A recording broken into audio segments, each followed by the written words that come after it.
Hola hermanos y bienvenidos nuevamente al estudio de la palabra de Dios aquí en Gracia y Paz hoy, donde estudiamos la palabra de Dios para seguir creciendo en nuestras vidas espirituales. En este video vamos a estar considerando el segundo milagro del Señor Jesús que tenemos en la serie.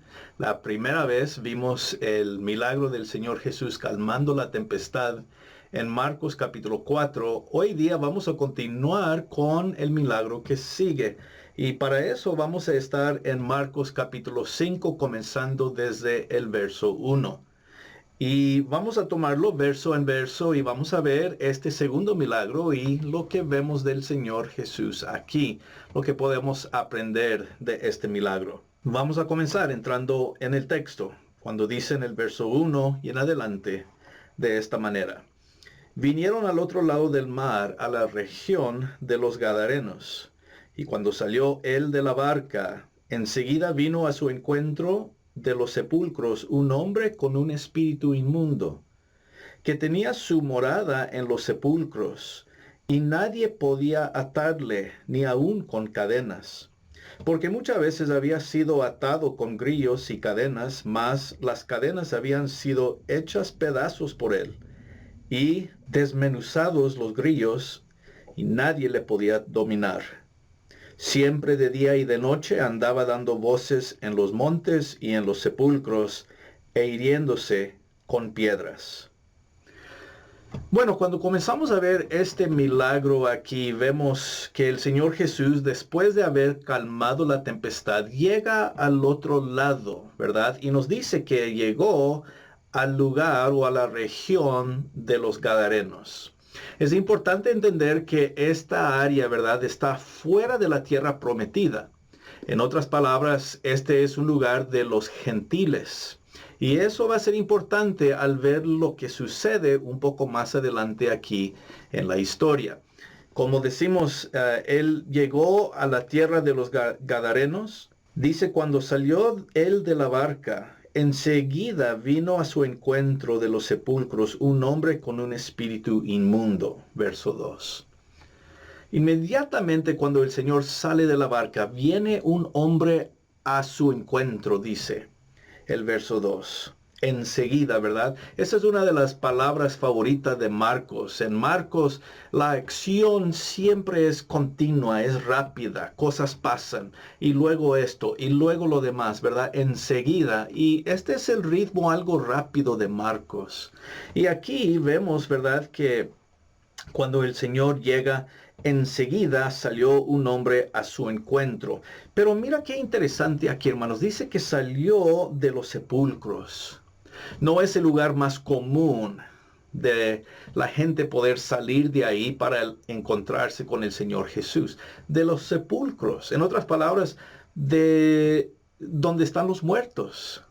Y dice que el hombre tenía un espíritu inmundo.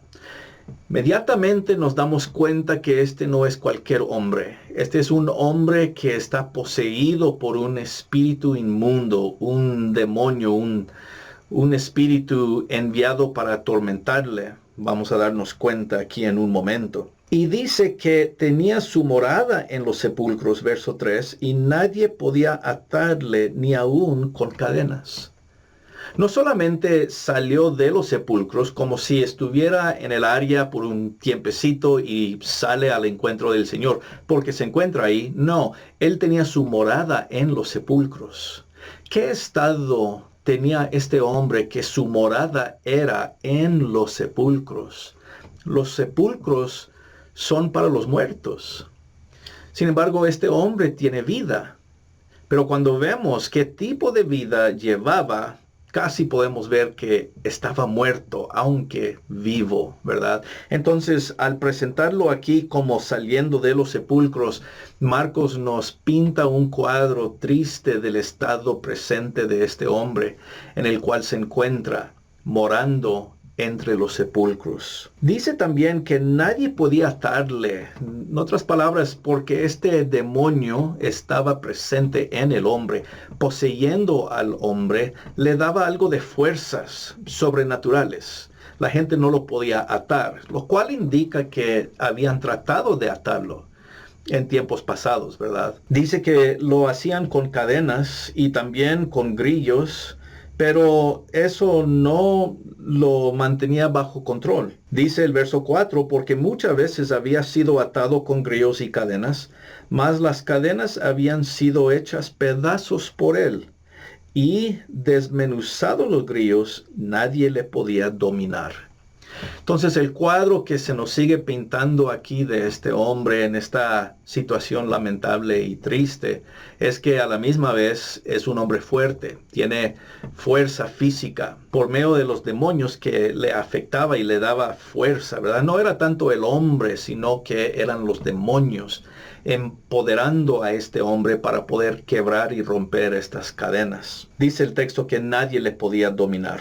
Pero vemos algo más acerca de él. Miren el verso 5 cuando dice, y siempre, en otras palabras, continuamente, siempre de día y de noche, andaba dando voces en los montes y en los sepulcros, e hiriéndose con las piedras. El hombre mutilaba su propia carne, se dañaba a sí mismo, ¿verdad? Otra vez por causa de los demonios. ¿Qué estado tan degradable había entrado este hombre? ¿Qué estado tan horrible se encontraba este hombre que se cortaba con piedras? Eso tuvo que haber dolido muchísimo. Gritaba, lloraba, me imagino. Dice, en los sepulcros, otra vez, la tercera vez, ¿verdad? Que sepulcros es mencionado. El hombre sale de los sepulcros para encontrarse con el Señor Jesús. El hombre vive en los sepulcros. El hombre llora en los sepulcros, en la presencia, ¿verdad? De el lugar de los muertos. Seguramente era una situación horrible y terrible la cual se encontraba este pobre hombre. El verso 6 continúa el relato diciendo, cuando vio pues a Jesús de lejos, corrió y se arrodilló ante él. Qué impactante es esta parte, ¿no? Que el hombre, al ver a Jesús, dice el texto, desde lejos, corre hacia donde está el Señor Jesús, pero en vez de hacerle algún daño, en vez de tratar de golpearlo como había hecho antes con personas que trataban de dominarlo, no, el hombre corre y se pone de rodillas ante el Señor Jesús. En otras palabras, reconoce la grandeza del Señor. El hombre, poseído por los demonios, sabía que tenía que ir a la presencia de Jesús. No podía escaparse, no podía huir simplemente, sino que como un demonio tiene que presentarse, rendirse a dar cuentas a Dios. El hombre poseído por los demonios va y se pone de rodillas ante el Señor Jesús. Continuando pues, hermanos, en el verso 7 vemos que dice el texto, y clamando a gran voz dijo, ¿qué tienes conmigo, Jesús, Hijo del Dios Altísimo? Te conjuro por Dios que no me atormentes. Miramos algo interesante aquí porque vemos que el demonio, ¿verdad? O los demonios poseyendo a este hombre, saben exactamente quién es el Señor Jesús, ¿verdad? Nos recuerda de Marcos capítulo 1, verso 1, donde el comienzo del Evangelio nos dice que el Evangelio se trata de Jesús, el Hijo de Dios. Aquí el demonio conoce la identidad de Jesús porque le dice Hijo del Dios Altísimo. No hay duda en su mente, él sabe quién es el Señor Jesús. Pero ¿recuerdan lo que los discípulos habían dicho después que el Señor calmó la tempestad? Ellos se quedaron con la duda, con la pregunta, ¿quién es este que aún el viento y las olas le obedecen? El ser humano, aún los discípulos aquí, hermanos, no conocen la identidad de Jesús, porque se preguntan, ¿quién es Él? ¿Quién puede hacer eso? Pero en contraste, los demonios sí conocen la identidad del Señor Jesús. Le llaman el Hijo del Dios Altísimo. Y luego miran lo que le piden al Señor Jesús. Ellos le piden, te conjuro que por Dios que no me atormentes. Qué interesante petición. No me atormentes. Uno de los otros evangelios nos dice que el demonio le había dicho al Señor Jesús, no me atormentes antes de tiempo. Es casi como decir que el demonio reconocía, no es tiempo para nuestro juicio todavía. No me atormentes. Aunque aquí vemos que en Marcos el demonio estaba atormentando al hombre, ¿verdad? No tenía ningún problema atormentar a este pobre hombre, pero le pide a Jesús, no me atormentes. Reconoce que Jesús tiene el poder sobre él. Los demonios saben quién es Jesús. Dice el verso 8 que el demonio le decía esto porque Jesús le había dicho, sal de este hombre, espíritu inmundo. Y le preguntó, verso 9, ¿cómo te llamas? Y respondió diciendo, Legión me llamo porque somos muchos. Qué interesante, ¿no? Otra vez, el Señor le pide su nombre. ¿Cómo te llamas? Quiero saber quién eres, ¿verdad? Es para resaltar y para ver que el Señor tiene poder sobre el demonio. Esto resalta la verdad de la soberanía de Jesús sobre el mundo, aún de los demonios. Jesús tiene poder sobre todas las cosas. Jesús tiene poder sobre aún los demonios. Y aquí esta pregunta, ¿verdad? Resalta esa verdad. El demonio responde diciendo, me llamo Legión, porque somos muchos. Cuando pensamos en este nombre, ¿verdad? Se nos dice que en una legión romana había 6,000 soldados.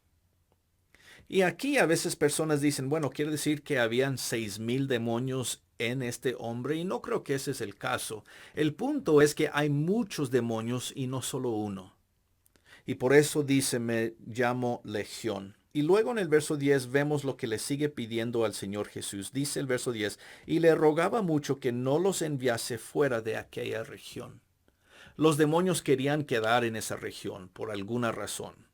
Querían seguir adelante con su actividad malvada que tenían en esa región en ese momento. Pero fíjense en que tienen que pedirle a Jesús. Primero le piden, no nos atormentes.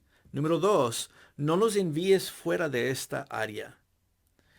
Ellos tienen que pedirle permiso a Jesús. Jesús tiene potestad sobre los demonios. Dice el verso 11 que estaba allí cerca del monte un gran hato de cerdos paciendo, y le rogaron todos los demonios diciendo, envíanos a los cerdos para que entremos en ellos. Verso 12. Esto nos ayuda a ver que la región ciertamente era de los gentiles, porque como judíos no estaban permitidos bajo la ley de Moisés tener cerdos, ¿verdad? Era en contra de la ley comer carne de puerco. Aquí, viendo que habían cerdos alrededor, nos indica, ¿verdad? Que esta es la región de los gentiles, no de los judíos. Entonces esto es fuera de la tierra, una vez más, de la tierra prometida. Y dice que este hato de cerdos estaba ahí cerca y los demonios le pidieron otra vez. Mirad que la palabra dice, le rogaron. Le rogaron al Señor todos los demonios, verso 12, diciendo, envíanos a los cerdos. Otra vez vemos que piden permiso. Tienen que pedir permiso los demonios del Señor Jesús. No nos envíes fuera, por favor. No nos atormentes, por favor. Por favor, déjanos ir a los cerdos. Ahora, esta es una petición algo rara si nos podemos pensar. ¿Por qué le piden al Señor esto? No sabemos exactamente. Tal vez esto es para que ellos puedan seguir adelante en esta misma área causando pánico y muerte y poder atormentar, en este caso, a los animales, porque ya no van a poder atormentar a este hombre. Y dice el verso 13, luego Jesús les dio permiso, y saliendo aquellos espíritus inmundos, entraron en los cerdos, los cuales eran como 2,000. Y el hato se precipitó en el mar por un despeñadero, y en el mar se ahogaron. Vemos que inmediatamente después de recibir permiso de Jesús, los demonios entran en estos cerdos y se tiran y mueren en el proceso. Se nos dice que eran más de 2000 cerdos. Ahora, este es un punto muy interesante porque nos vamos a dar cuenta que un hombre, el alma de un hombre, la vida de un hombre, vale mucho más que 2000 cerdos. Seguramente este hato de cerdos representaba una inversión monetaria por parte de alguien. Estos cerdos le pertenecía a alguien, ¿verdad? Es como decir que la persona que era dueño de los cerdos perdió mucho dinero con esta acción, ¿verdad? Ya que los animales muchas veces eran símbolo de riquezas y pues costaba poder tener tantos cerdos así. Entonces el contraste que Marcos está haciendo aquí es que el alma de un hombre vale más que 2000 cerdos. La vida de un hombre vale mucho ante los ojos de Dios. Eso es importante. Bueno, siguiendo adelante en el texto, dice en el verso 14 que los que apacentaban los cerdos huyeron y dieron aviso en la ciudad y en los campos y salieron a ver qué era aquello que había sucedido. Bueno, que vemos aquí en el verso 14 dice que los que apacentaban los cerdos huyeron y volvieron, ¿verdad?, en la ciudad, volvieron a la ciudad para contar lo que había sucedido. Y cuando vinieron los de la ciudad, verso 15, dice el verso 15, vienen a Jesús y ven al que había sido atormentado del demonio y que había tenido la legión sentado, vestido y en su juicio cabal, y tuvieron miedo. Cuando los que apacentaban a los cerdos volvieron a la ciudad y contaron lo que había sucedido, mucha de la gente salió para ir a ver por sí mismos, ¿verdad? Y cuando llegaron, ¿qué vieron? No a un hombre poseído por demonios, no a un hombre que se golpeaba, que se cortaba con piedras, que gritaba del tormento que estaba experimentando, pero un hombre en paz, un hombre en calma. Y como dice aquí el texto del verso 15, en su juicio cabal, en otras palabras, estaba bajo su propio control. Esto les causó tener miedo, dice el verso 15. Les causó tener miedo. Es interesante este punto, hermanos, porque en vez de sentir gozo, le da miedo. Gozo porque aquí está un hombre quien estaba perdido. Gozo porque el hombre ya no estaba sufriendo por el atormento de los demonios. Pero en vez de gozo, sentían miedo. Porque ¿qué hombre puede dominar a los demonios? ¿Qué hombre tiene poder y potestad sobre el mundo espiritual de los demonios? Esto hace a veces a personas pensar, ¿verdad? ¿Es posible que los demonios puedan poseer a las personas hoy en día? Yo he escuchado esta pregunta muchas veces, me imagino que ustedes también, y hasta a veces hemos tenido esa propia pregunta en nuestras mentes. ¿Pueden los demonios poseer a los seres humanos hoy en día? Esa pregunta es algo difícil para contestar, pero creo más que no que sí. Déjame explicarles por qué. Cuando el Espíritu Santo entra en la vida de una persona, en el cuerpo de una persona que ha sido salva, una persona que ha recibido al Señor Jesús, una persona que ha sido bautizado y como dice la Escritura, que el Espíritu Santo ahora mora dentro de cada uno de nosotros como hijos de Dios. Donde el Espíritu Santo mora, los demonios no pueden entrar. Nuestra morada, o mejor dicho, nuestro cuerpo es el templo del Espíritu Santo. Nuestro cuerpo es la casa del Espíritu Santo. El Espíritu Santo entra en nosotros, mora en nosotros, vive dentro de nosotros. Así que ningún demonio puede habitar donde el Espíritu de Dios está. Lo que creo, hermanos, es que esto nos debe dar mucha confianza porque los hijos de Dios no tienen que temer de ser poseídos por demonios. ¿Qué del mundo? ¿Qué de personas que no han sido salvas? ¿Qué de personas que no son el templo del Espíritu Santo? ¿Podrá un demonio hacer caos ahí? ¿Podrá algún demonio poseer a una persona? Es difícil decir ciertamente, sí o no. Pero una cosa sí sé, el mundo está bajo el control de Satanás.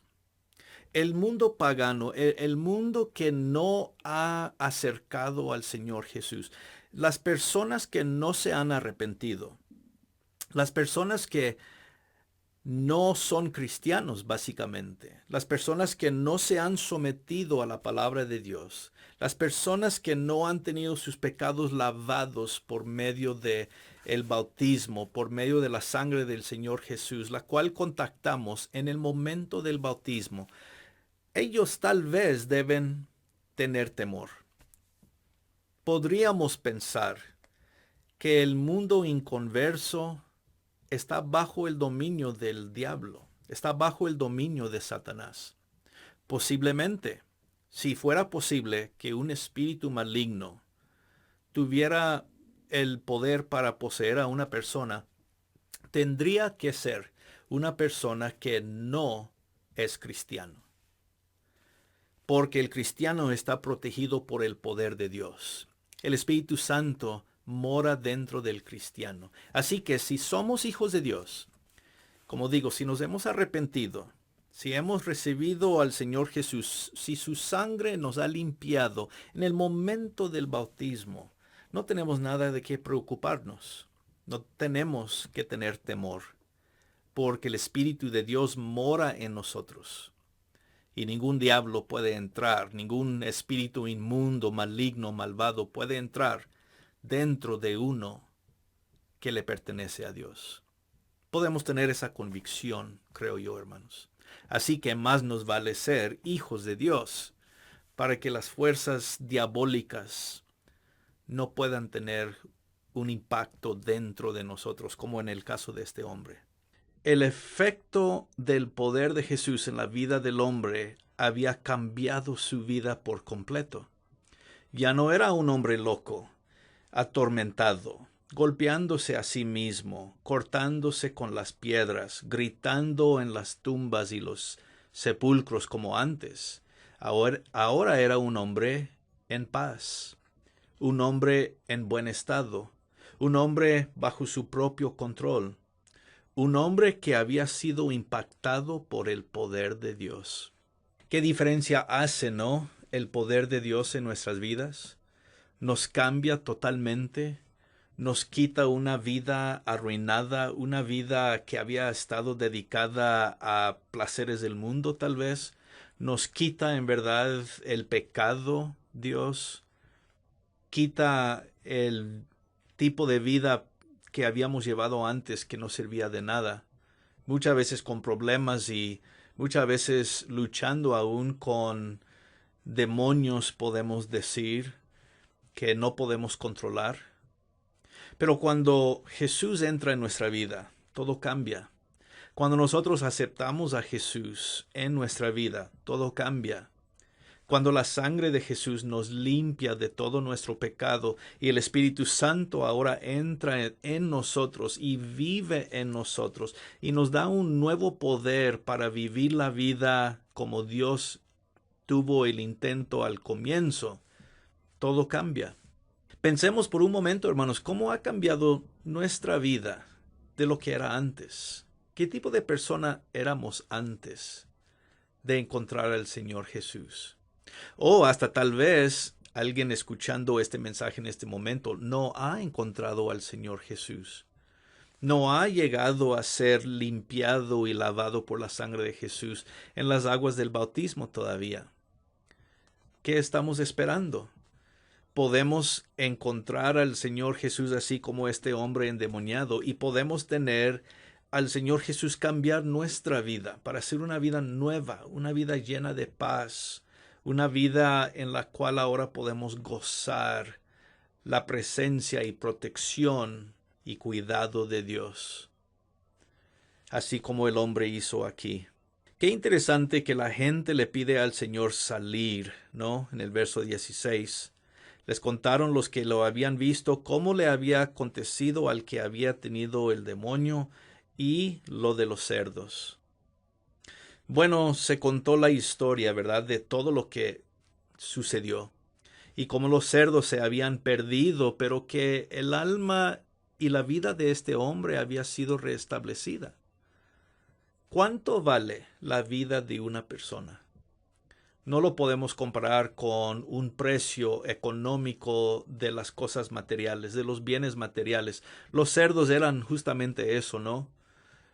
Una forma de hablar de la riqueza o de la economía, los bienes materiales. No tienen comparación con la vida de un ser humano. Somos más preciosos, valemos mucho más que 2000 cerdos a Dios.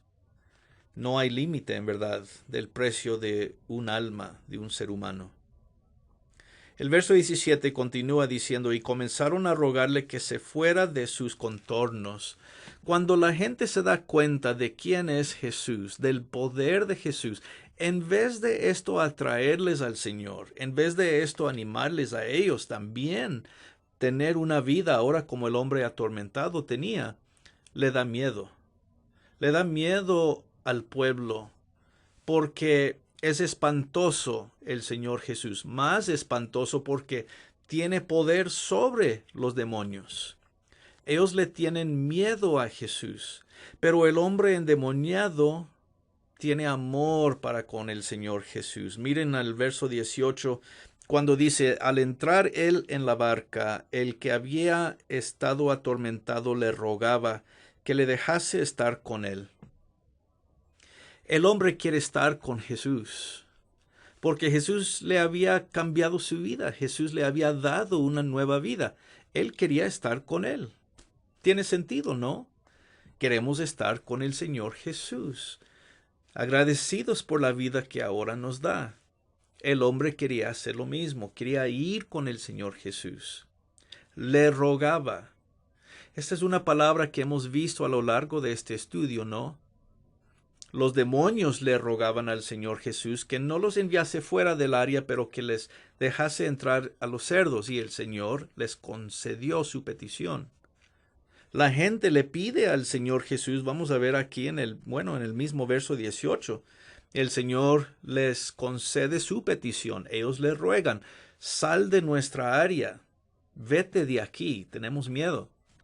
El Señor les concedió su petición, comienza a irse. Pero qué interesante cuando el hombre le ruega, quiero ir contigo, el Señor le dice que no. Es la única persona en este relato que recibe una respuesta negativa de Jesús, y es el mismo hombre quien había sido librado de los demonios. ¿Por qué? ¿Por qué le diría no a este hombre, el Señor Jesús, cuando le ha dicho que sí a todos los demás? ¿Por qué no puede irse con él? El hombre quería ir con el Señor Jesús para estar seguro, porque le amaba, estaba agradecido, quería servir al Señor. Pero el Señor, hermanos, y este es el punto, creo, clave aquí al final de la historia, el Señor tiene otra misión para él. No quiero que vengas conmigo, quiero que tú vayas y le digas a otros cómo ha cambiado tu vida. Mira que la misión que Jesús le da es más grande y más importante que el hombre ir con el Señor Jesús. Ve y cuéntale a otros cómo ha cambiado tu vida, cómo Dios cambió tu vida, cómo Dios te ayudó, cómo Dios te salvó. Y esa es nuestra misión también, ¿que no? Nuestra misión más que todo es de contarle a los que conocemos, nuestros amigos, familiares, acerca de todo lo que Dios ha cambiado en nuestra vida. Es la misión más bonita que podemos tener. Pero vemos que el hombre, en vez de hacer esto, el verso 19, la petición dice el verso 19, mas Jesús no se le permitió, sino que le dijo, vete a tu casa, a los tuyos, y cuéntales cuán grandes cosas el Señor ha hecho contigo y cómo ha tenido misericordia de ti. Ahí está, ¿verdad? Tengo otra misión para ti. Dice el verso 20, y se fue el hombre y comenzó a publicar en Decápolis cuán grandes cosas había hecho Jesús con él, y todos se maravillaban. Vemos que el hombre no hizo exactamente lo que Jesús le pidió. Jesús le dijo, vuelve a casa y dile a los tuyos todo lo que Dios ha hecho en tu vida.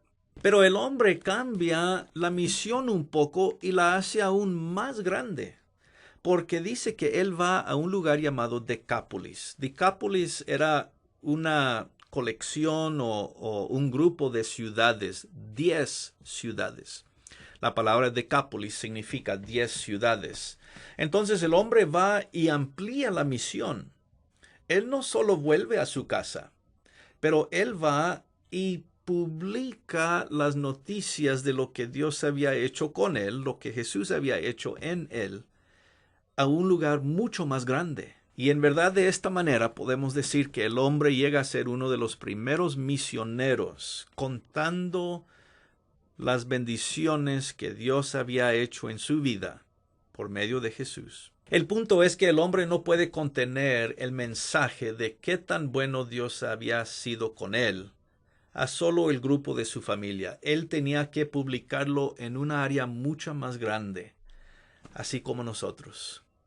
Hermanos, tenemos la misma misión de contarle a otros simplemente qué ha hecho Dios en nosotros, cómo ha cambiado nuestra vida.